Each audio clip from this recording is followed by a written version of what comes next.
ভাবুন তো, হঠাৎ করে দিনের আলো ফিকে হয়ে আসছে, চারপাশে নেমে আসছে গোধূলির মতো অন্ধকার। আকাশের বুক থেকে যেন ধীরে ধীরে হারিয়ে যাচ্ছে সূর্য। আর সেই মুহূর্তে কোটি কোটি চোখ আটকে থাকবে আকাশের দিকে, অপেক্ষা করবে মাত্র কয়েক মিনিটের এক মহাজাগতিক দৃশ্যের জন্য। প্রায় 2 বছর পর আবারও পূর্ণগ্রাস সূর্যগ্রহণের সাক্ষী হতে যাচ্ছে পৃথিবী। বুধবারের এই মহাকাশের নাটকীয় দৃশ্যের জন্য প্রস্তুত ইউরোপের বিভিন্ন প্রান্ত। স্পেন, আইসল্যান্ড, গ্রিনল্যান্ড, রাশিয়া ও পর্তুগালের কিছু অঞ্চল থেকে পূর্ণগ্রাস গ্রহণ দেখা যাবে। এছাড়া উত্তর পশ্চিম আফ্রিকার কিছু অংশ থেকেও মিলবে এই দৃশ্যের দেখা।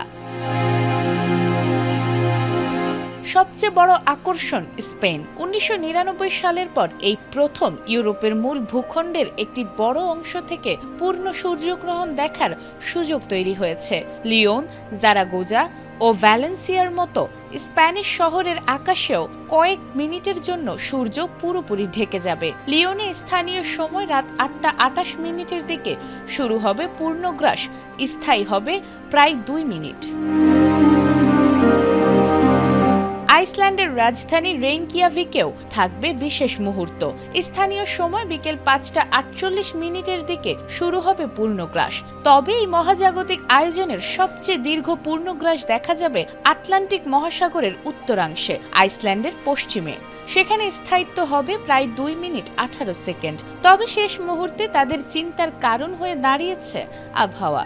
বিশেষ করে মেঘলা আকাশ হলে হাতছাড়া হতে পারে বহু প্রতীক্ষিত সেই দৃশ্য।